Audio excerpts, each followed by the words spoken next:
right, Kansas City. I just want to say, oh, I'm sorry, Kansas City and all around the world, because we go global with KUAW.org. So want to say great afternoon, just after 12 o'clock, depending on where we are in the country. And we have some exciting conversation on Wave Your Grades right here on KUAW.org, knowledge, understanding, and wisdom.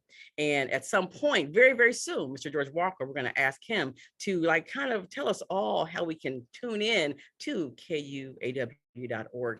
But I first want to just mention that, as most of you all know, Mr. Carl Boyd is normally here on Saturdays from 1 to 2 o'clock doing Wave Your Grades. And he has to be away just for a moment. And well, not a moment, but for today. And he asked if we could just kind of talk a little bit about hello your hey beautiful ladies, there you go, turn it upside down or around. Hello there, awesome, excellent.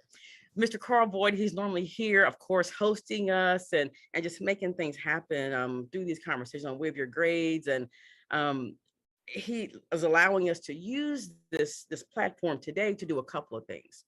Always to acknowledge, veterans and the awesome people that they are, and how we, as of course other veterans or civilians, especially young people or people working with young people, how we're doing all that we can to make sure that all of our young leaders are doing the best that they can in honor of our veterans while they're on the field or have been retired on the field, protecting us and giving us these freedoms. What are we doing every day to show that we understand it, honor it, respect it, and want to keep making it happen? And so as we do these dialogues, we just like to always have veterans talk with us a little bit about who they are, what they're doing, and organizations they're with. And then we bring back in our young leaders and youth organization leaders to kind of talk about what are we doing here on the civilian side to just make sure that people know we all are fighting for the same freedoms and honors, but we're doing it through academics and our books and good behaviors and all of that, and helping our young leaders to waive their grades.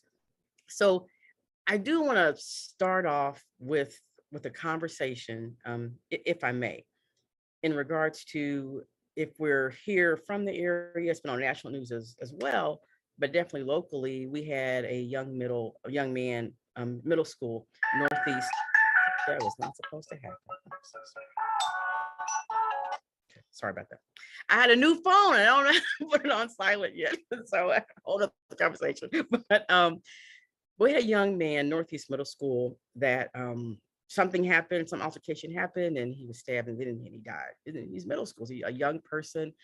We don't know all the backgrounds, but it happened. And there's so much youth violence, that's violence with people in general, but a lot of youth violence happening. We're guns and in high school and, bring in knives, and our kids are dying. And, we can say, well, there's nothing we can do, but that's not the answer. We've been talking about this. I know Miss Janae and I and some of our smart kids for 20 years. Miss Janae, for 20 years, we've been talking about this exact issue, and it just keeps happening every year over and over, and it's getting worse and worse and worse. So, I mean, do we do nothing? I think about people over in Ukraine. It's not us over there actual doing the physical fighting, but we are, based on the news, it says we're the U.S. is helping to do some training. We already know that we're giving aid and giving devices and stuff like that, but everyone's fighting around the country for us to be able to have freedoms and to be alive and to be here. And here we're at home, and it ain't just black on black, y'all. So let me just make that real clear. It happens everywhere. We just hurting and killing each other, mentally, physically, spiritually.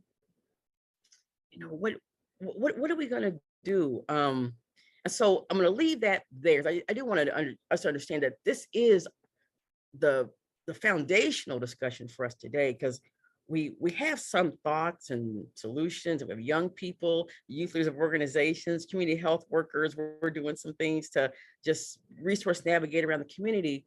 So I want to talk about that. But because Wave Your Grades is definitely about, honoring our veterans through our efforts, back home, I would love for us to talk with Mr. Mike Hamilton. He's with Buffalo Soldiers, and want you just to tell us just a little just about you and your military background. And we're probably going to have some more questions too as we just kind of have an ongoing dialogue, please. You're on mute.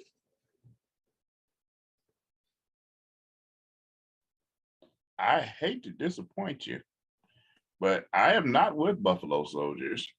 What happened is Mr. Boyd reached out to one of my co-workers who is affiliated with the Buffalo Soldiers Motorcycle Club. Okay. And she was not able to attend. But Mr. Boyd asked me to join into the call. I'm not I'm disappointed. I'm affiliated with the federal. I do work for the federal government. Okay. But I am not directly affiliated with Buffalo Soldiers. But that's okay. So tell us about you, Mr. Hammond, because Mr. Boyd, he knows you got something to talk to us about. So tell us more about you, please. Well, I am a federal government chemist. I've been doing that for 20 years. I work for the FDA. Okay. I am active in a program through my church. It's called Junior Brotherhood, who we have been mentoring young men for. I was in the program, so it'll show you how long it's been. So it's been well over 40 years. We've been doing that at the Mount Zion Baptist Church in Kansas City, Kansas. I have been doing mentoring through the FDA with some of the newer recruits that come in. I mean, the new hires that's come in. So the idea of trying to change the narrative for some of the young people has always been something that's been passionate for me. I grew up in the north end of Kansas City, Kansas, and I understand some of the negative narratives that get spun, and how a lot of times they gravitate to them and never figure out that it's nonsense.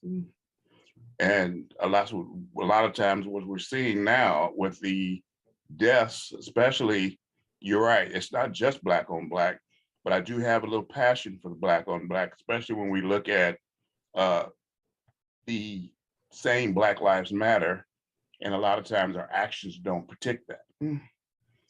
So that's where I'm, that's a little bit about me.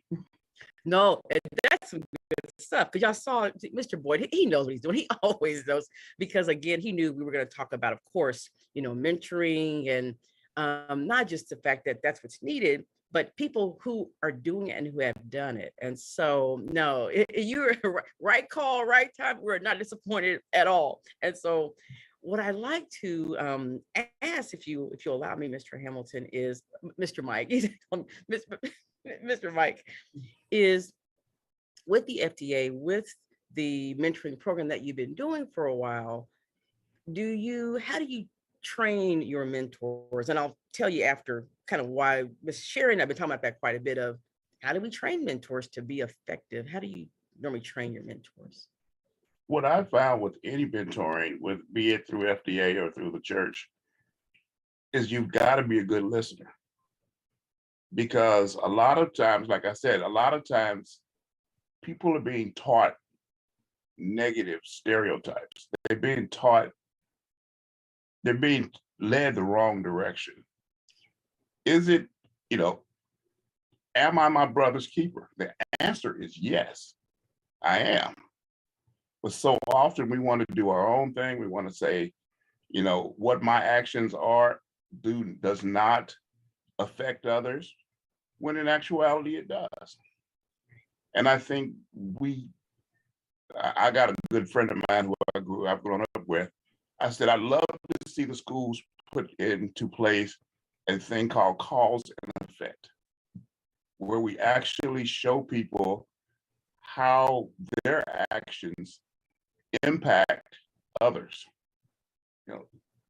Somehow the kid who stabbed the other one, felt like he was justified in stabbing this other kid. I grew up, we fought. A lot of times we were friends by the end of the day. Now it appears that things are being taken to the point where you have to take someone's life. I also remember back in the day, a fight was with your hands. If you decided you wanted to pull a knife, you were frowned upon. They said if you felt like you were going to have to pull a knife or a gun or something like that, you're admitting that you cannot beat this other person. So now it's about doing whatever you can to take the other one out. And for what? What does that get you? That's what I wanted to, when I try to talk to some of the young men especially. What are you going to achieve by killing another guy? Number one, you're probably going to get caught. Number two, either you're going to go to jail or you're going to cost somebody a lot of money trying to keep you out of jail. If you go into the system, then all of a sudden you're having to battle all the negatives as far as getting back on track. Once you do that, and is it worth it? Is the argument that you're having worth putting yourself into all of that? Those are some of the questions I ask to try to get a dialogue with some of our young people when I'm talking to them. Absolutely. And as you had said, it's then listening to them, meaning listen to what they're saying, because they're telling us something when they talk to us, when they want to talk to us. First of all, they're telling us they want to talk to us. And I'm going to come to Miss Janae in just a moment. We have a couple of our students, Mrs.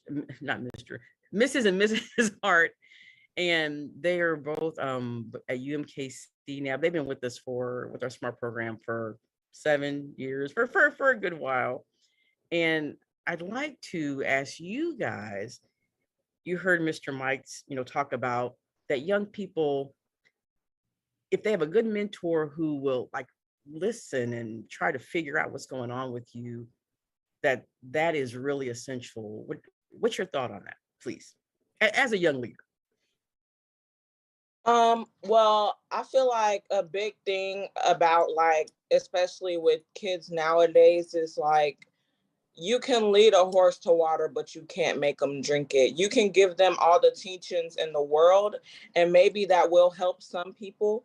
But at this point, violence is kind of grown on the people, and especially the young people, because of that's especially in this area, that's what most of them are used to seeing. So they grow to think that violence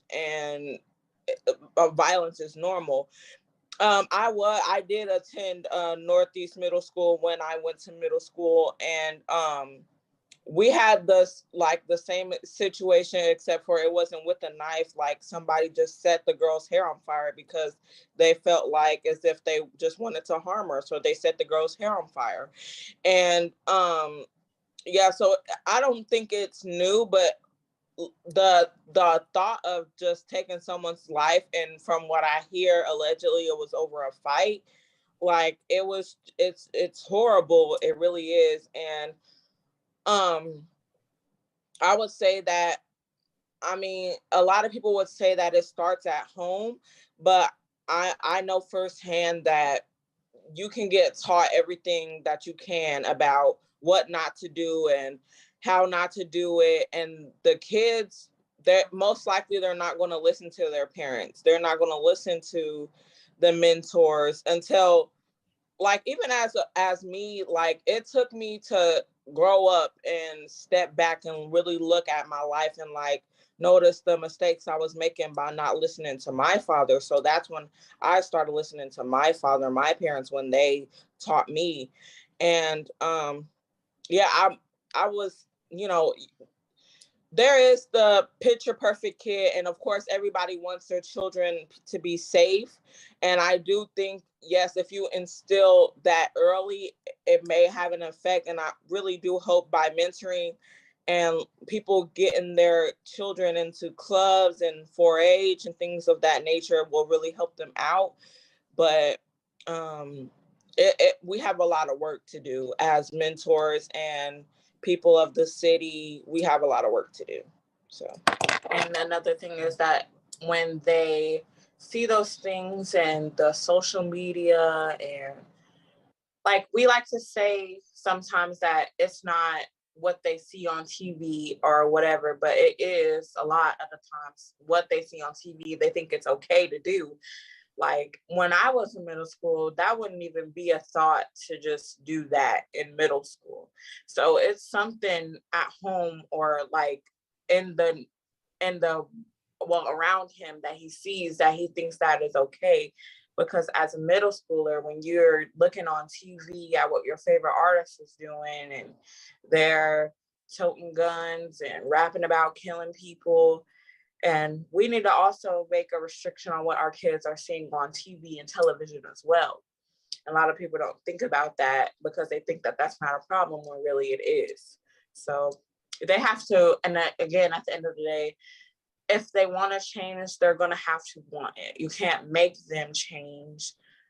If they're gonna do what they want to do, even if it's behind your back or in your face, they have to want to change. They have to see the reason why they want to change for them to change. So we have to start, I don't know, just showing them the good things that can come from doing good things, so they will want to do those good things instead of going down the wrong path. And another thing that I think is really important is that they see examples, and most of these situations in these cases, they're acting out of anger.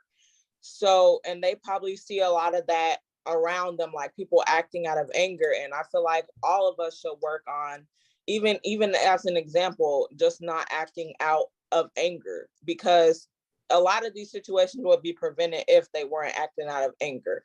Like anger leads you to do some really stuff, especially if your anger affects your mindset. Like you just stop thinking after you get angry. And I know I used to do that very heavily as well. Like whenever I get angry, my brain just shuts off, and then it's anger fueled everything. So yeah, a lot of us have to really do some step back. And a lot of things, like becoming a mentor, more affects just the person that you're mentoring.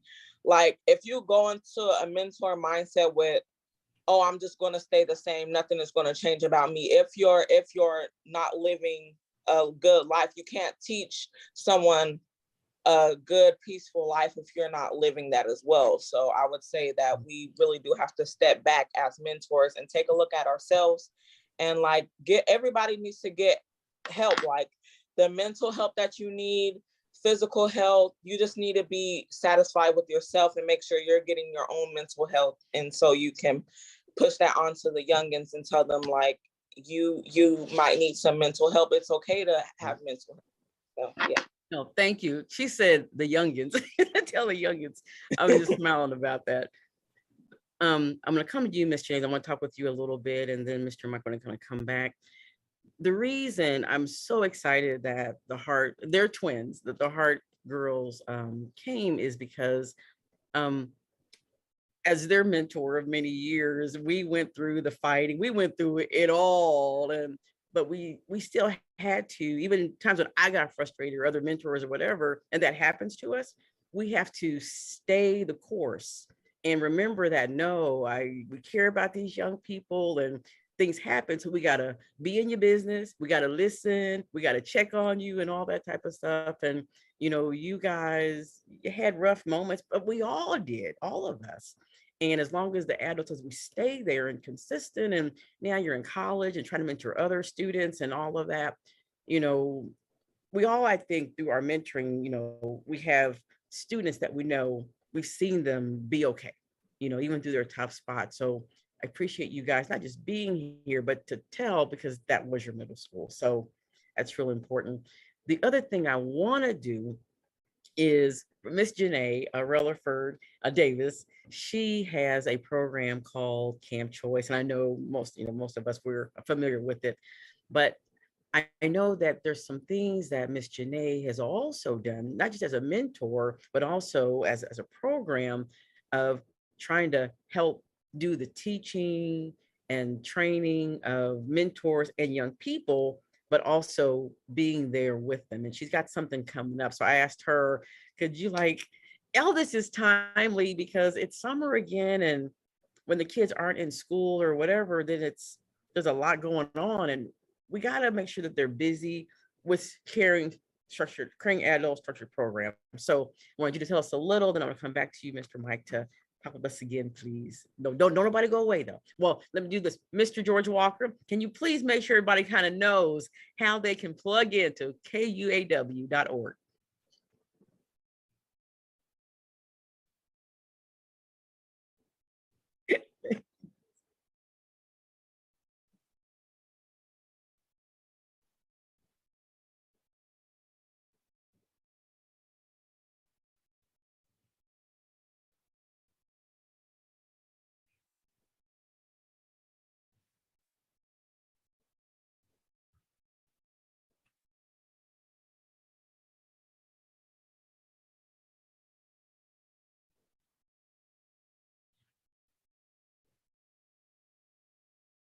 Okay.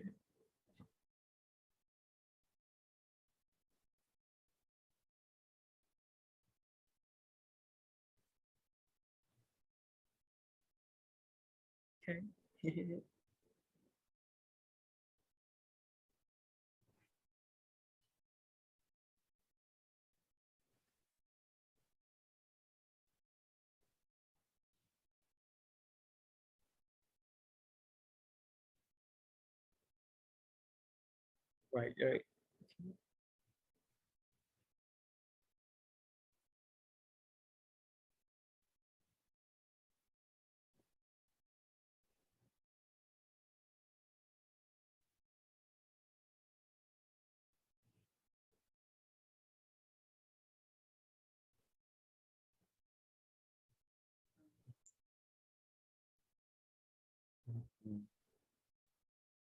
Thank you. Thank you. All right. Miss Janae, talk to us. Tell us about you and what you got happening, please. Thank you all for having me.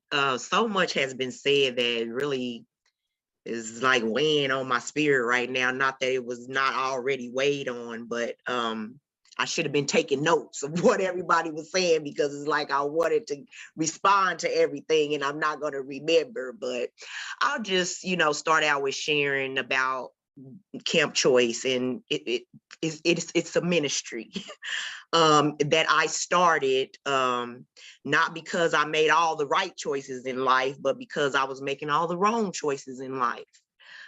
So, to baby girl's comment about, if you really don't have it all together, it's kind of hard to be a mentor to someone, and it really is. But when does anybody have it all together?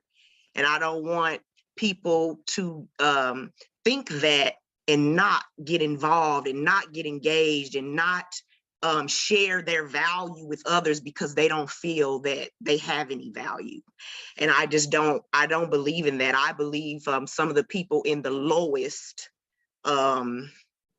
levels of life have something to share and impart that could uplift someone in the so-called highest levels of life. But I started Camp Choice as a result of losing my mom when I was 15 years old. She died in a car accident. I'm the oldest of four, three dads. None of them stepped up. Our grandparents came and got us that night. I got pregnant immediately, right away after my mom's passing, lost my virginity, got pregnant my very first time having sex. 15 years old. I had my son when I was 16. I got that little bug in my ear from my peers that said, girl, you get your Section 8, get that public assistance and you be out there on your own. Which, when you're young, that's what you want. You don't want people telling you what to do and you think you have it figured out. So I did that. I left my grandparents and got on public assistance, and I did not have a clue about life. And I made a lot of poor choices. And so 2 things that my mother did for me that have stuck. She gave me a great spiritual foundation.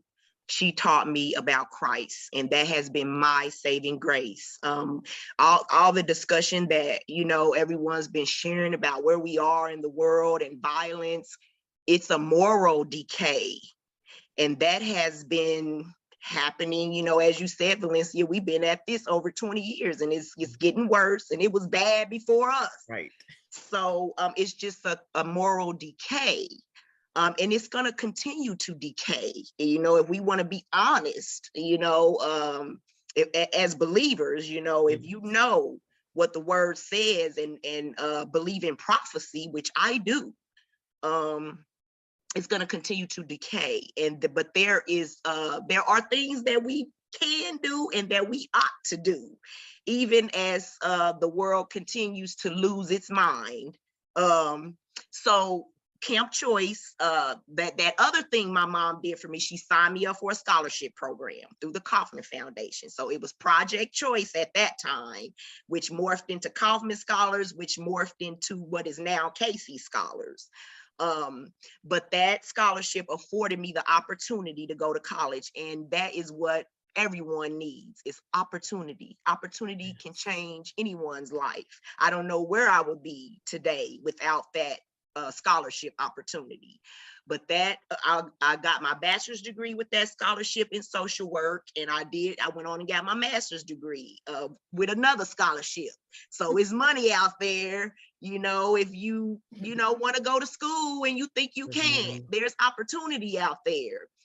But so Project Choice offered the alumni opportunity to go through an entrepreneur awareness program. This was in 2000. So it was a partnership between Kaufman and Penn Valley.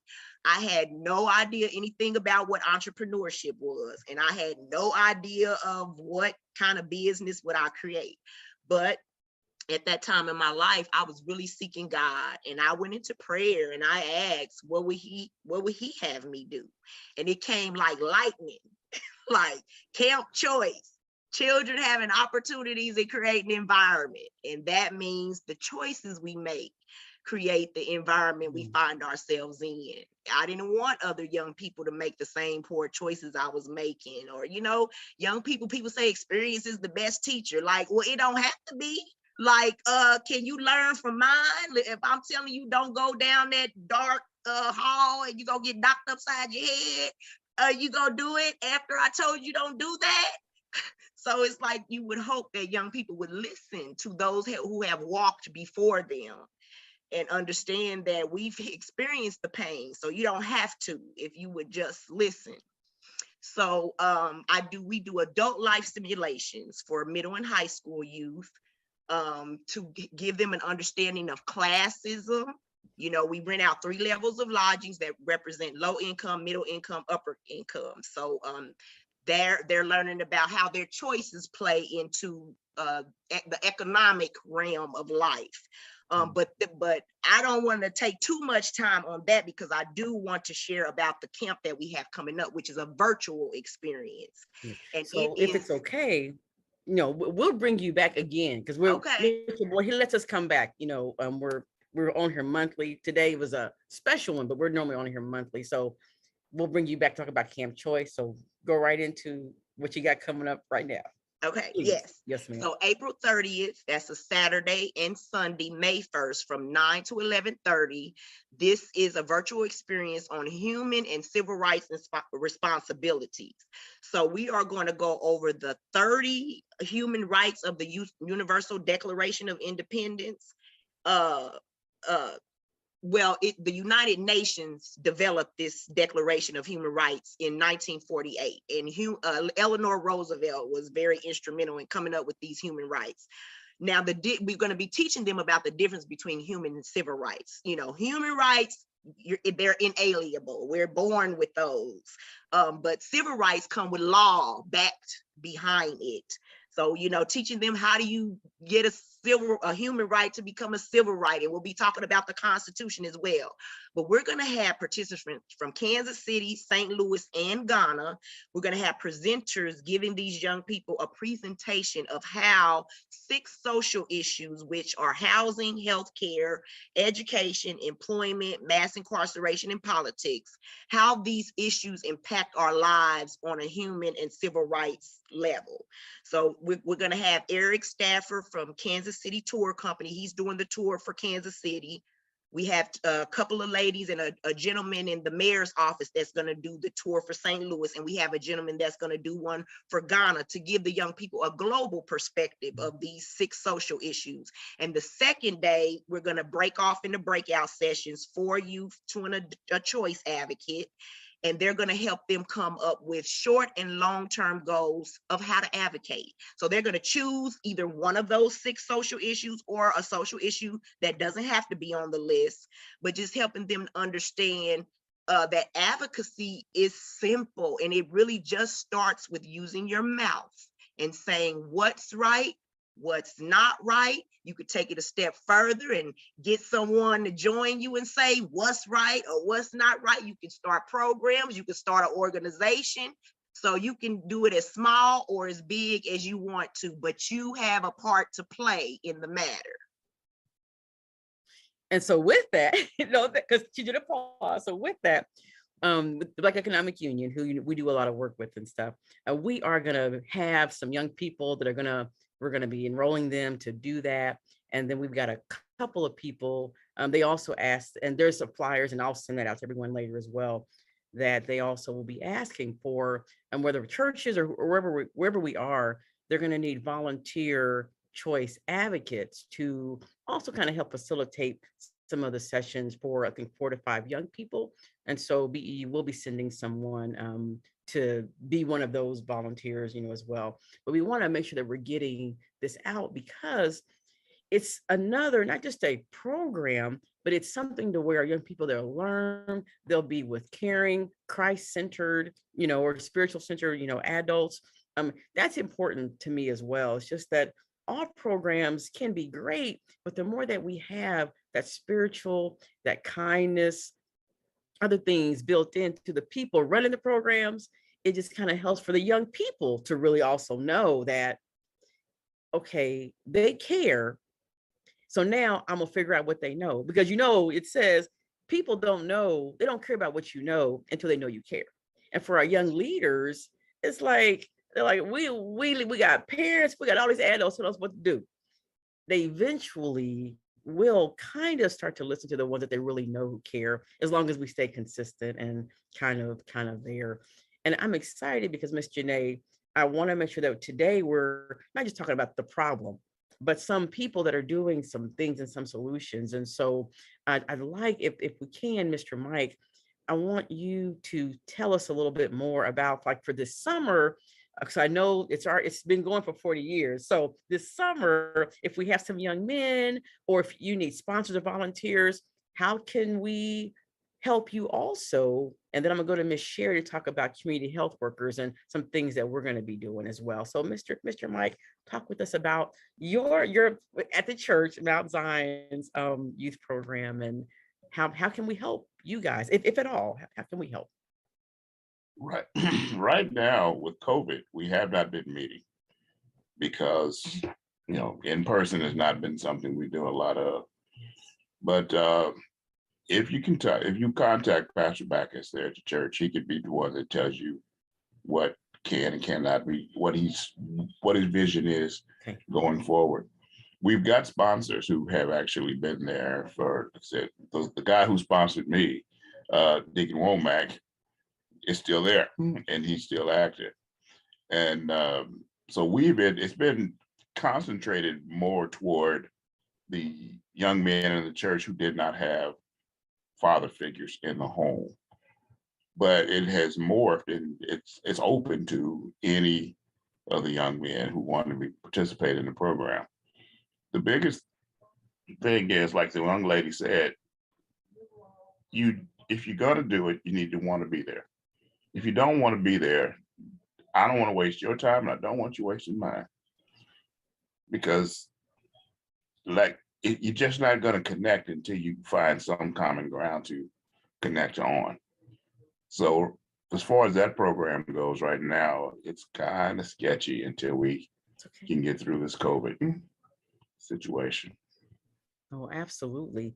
Because I was thinking that, and I listen to Pastor Backus in the mornings, he and the other young men when they do the Sunday school. And so I'm Mhm. like, well, I know that name. That I knew Mount Zion, but I remember familiar with his name because I listened to the Sunday school hour when they do that. So, okay, beautiful.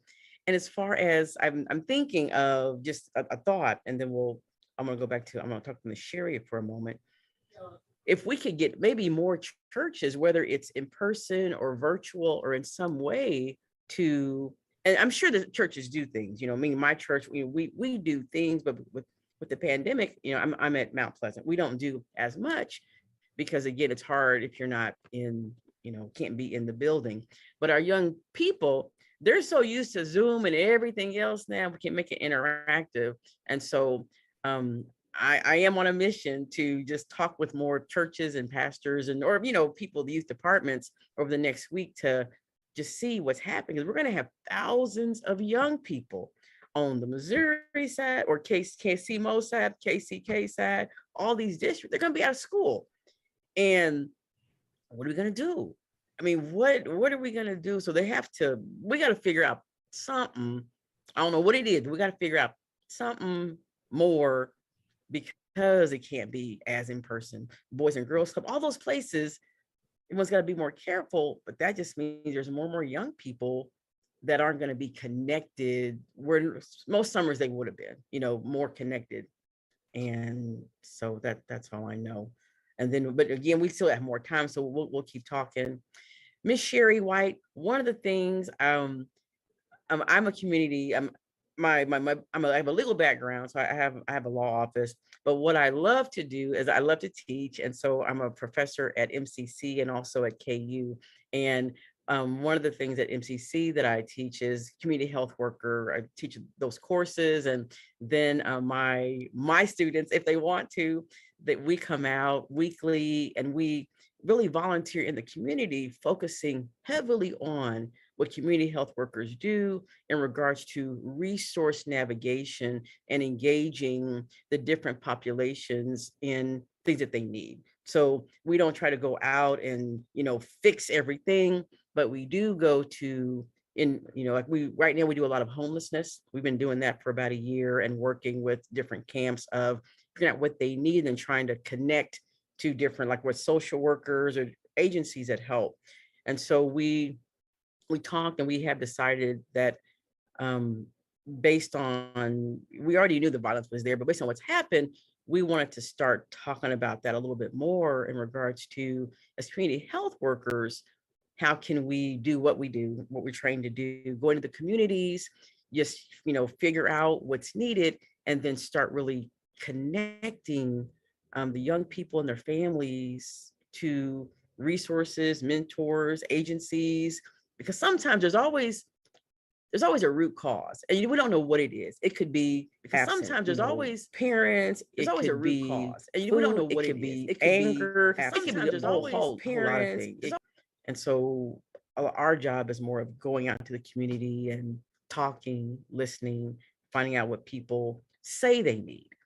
And we do start there. If they say I need something, we don't say no, you don't. We're not psychiatrists, psychologists.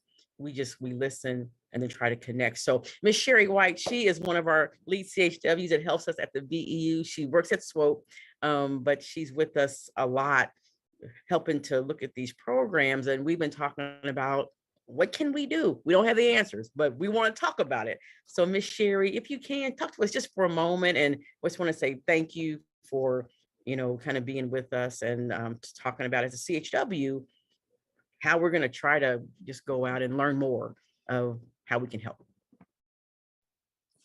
Well, I want to thank Ms. Broadus for inviting me on, and everybody had a lot of good talking points that got me thinking.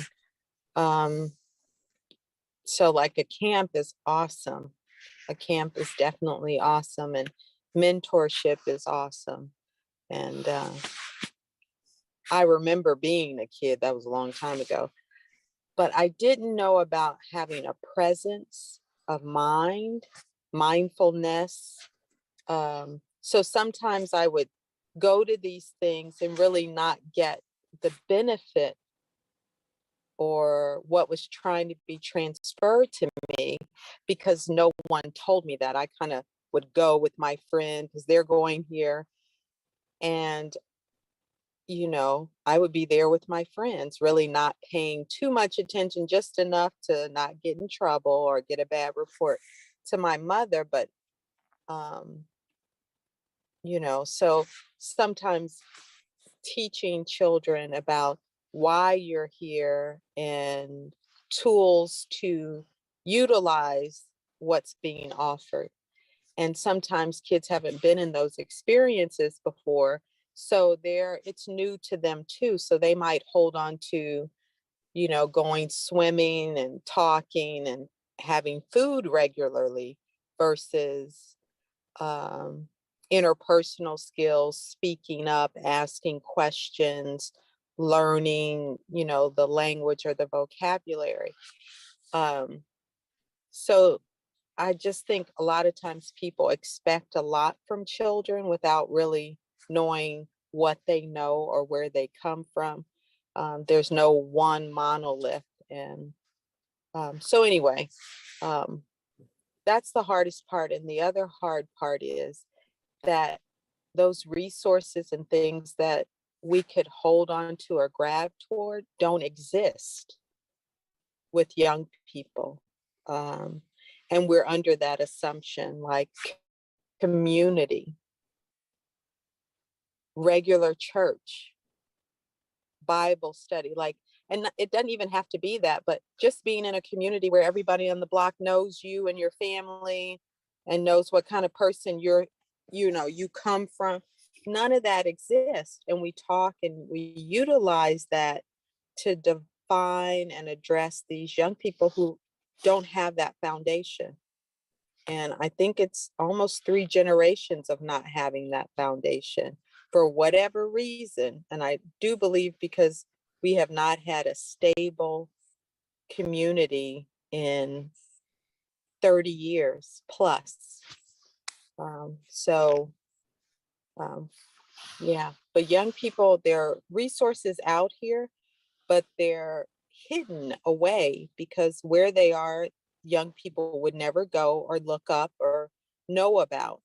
And then a lot of resources that I took advantage of as a child, these kids can't take advantage of. Night hoops. That's a good program for young guys that like to play basketball. But they've got to find their mother and their father or their grandmother. They have to have ID. They have to have a social security card and a birth certificate, all proof of residency in Missouri, and their parents' signatures. It's so many things that kids are right there that they can see going on. They can't participate in because their household isn't stable or structured like that. And that's frustrating to them. Yes, it's frustrating to them. And one of my jobs in college was the summer youth employment program. I did payroll. So the kids, I would go collect the sign in or, your time sheets and take them back to the office and work all night to make sure all the numbers add up and then create checks, like type the checks out. And, all the kids who couldn't participate because they couldn't find somebody that could get them their ID and birth certificates and social security cards and then sign them up, like give them the approval to sign up. And we just assume that's going on in a lot of households. Sometimes the children are the babysitters of the little kids. So it's a whole host of steps we leave out, and we leave a gap of children who can't be consistent. Like that one thing, if you miss twice, then you don't get the money or we're kicking you out of the program. well, you know, if you're over 12, you're probably the babysitter. So thinking about the times that kids can participate, if they can bring their extended family for a smaller age group. But anyway, that's going off the topic. No, But no, yeah. you're doing great, because I know we're just talking because we're not here for answers today. So I just want to make sure that because we're saying like it's going on, and what do we think? What do we even just think? So that then it could be, you know, tomorrow or next week we'll have solutions, or try to have. I mean, we don't have them, but meaning we'll try to have some. Yeah, But we just all are safe, like, doing things. Yeah. So no, you're not off target, because what you're saying is exact. Even the Boys and Girls Club, you know, where my grandson, my kids went there, it was cheaper, but now it's so expensive. So again, the kids are out of school for the summer. Can they go to the Boys and Girls Club? Can they afford to go to some of those places so that they won't be home alone? But there's 2 and 3 kids. So yeah, we're gonna have these kids that are gonna, if they can't afford to do some of those things, especially on how old they are, if they can't find jobs or work or whatever, they're just home. Mom and dad probably gotta work, or mom could be just mom or just dad. So these kids are alone. So if we start to just more of think about, especially this summer with the pandemic still moving, and you know, a lot of places not being open, accepting as many kids in the programs, and it's gonna be a lot of stuff going on. Some we will hear about, some we won't, just because it's gonna be kept in the home. You know what I mean? So this is all so relevant. And Mr. Mike, I saw you raise your eye a little bit. You have a thought. Talk to us, please. Talk to us about whatever you're thinking. I mean, I saw as we were talking, you were like, you were thinking it through. Well, I probably lost the thought sometime or another. But Yeah. I don't think that we could look at this and say that we are a community without hope. Like you said, there are some resources. It may be difficult times ahead, but we are not a community without hope. The young lady down here who was talking about the camp that she had, there are some resources that are out there. My kids, like I said, I'm dating back. There was the churches had what was the name of it? I forget what it was called, where certain age groups they could go to these churches, and you were they had activities for them to do, and it was sponsored through the city, I believe. But the parents had to come, I think, every Thursday for an update on what was going on in the evening. I wish I had one of my kids here. They would remember what the program was. But if the parents didn't show up on Thursday, you got a chance to miss 2. If the parents didn't show up, like you were saying, the kids got kicked out of the program. So the responsibility falls back on the parents at some point. And I think sometimes when we're blaming the kids, we got to look at the parents. And I understand the saying that, you know, you could raise a child and they still can go south. But if you're not raising them, I almost guarantee you they're going to go south. That something's not going to happen. Somebody has to put something in order for us to get something out. Oh, I agree. I agree. And I can only, you know, I think some of you already know about this, but um, I lost my grandson to gun violence a year and a half ago. He was 21. He would have been 23. And the only reason I bring that up is because, you know, we raised him right, did all this other stuff, you know, and but our kids will still often intersect with the young people that aren't being raised right. And so I've had to help my daughter understand, no, you know, you did a good job, we did a good job. But sometimes, you know, we can't, once they're 21, he's going to college and all that, you can't protect them. You can pray for them and all of that. And so because she was a good parent and is a good parent, but you know, and all, it's important that we see, both sides of it, because I do think the parents have a huge responsibility. And the reason I say I think they have I didn't say 100%, I say huge, because the other thing, as I've been doing youth development for 30 years and designing programs and stuff like that, is that schools have our children 7 to 8 hours a day, and then they are other places after that, and then of course home, and if we're working and all of that. And so I think about that. Hey, Mr. William Wells, I'm glad you came on. I'm gonna say hi to you in a moment. Thank you. Okay, Hello. Is that parents, we can do all we can, and the environment can still take them, as Mr. Mike was just saying. And so I think that because that's a fact. I mean, it's just us as grown people. We can be trying to do our best and you be whatever, and anything can happen.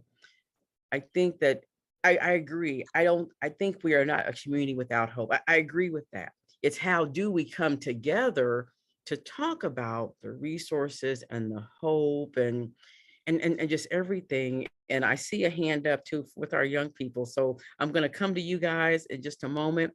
Let me come to y'all first, because when y'all want to talk, I want to let y'all talk. And I'm just only going to just note the time for a moment. It's 1:55. So if you can, take maybe 2 minutes, because I do want to get Mr. Wells in, but please talk to us, please. And you're on mute. Well, I didn't want to give Miss Janae a chance to talk because she did have her hand up first. If she wanted I didn't see you. I'm sorry, Miss Janae. I'm sorry. Well, I was definitely okay with the young people going before me. All I wanted to share was this virtual opportunity, the camp. Parents are welcome to join their young people on that Zoom. And it's so easy to be a part of it. All I need is an email with the young person's name and an email address, and they can get the Zoom link. So they don't even really have to have a parent to help them with that if they can do that themselves. But this is definitely a family thing. So I wanted to make sure everyone knew that. And there is a $50 fee, but we don't turn any young people away for lack of ability to pay. So if they don't have that, they're still welcome. So I just wanted to make that clear.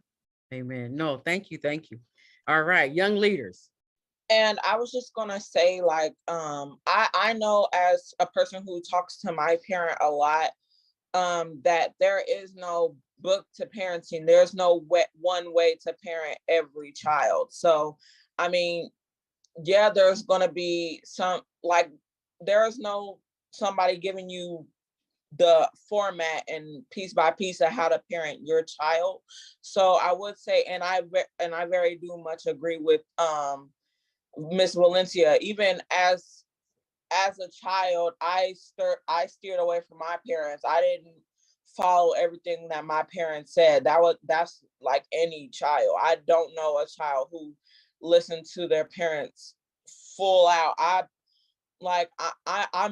know I've done some stuff that my parent was like, you knew better not to do that. And I honestly did. Like, I knew better not to do it, and I went and did it anyway, or I hung out with them people anyways, or I went and did something that I knew I wasn't supposed to do anyways.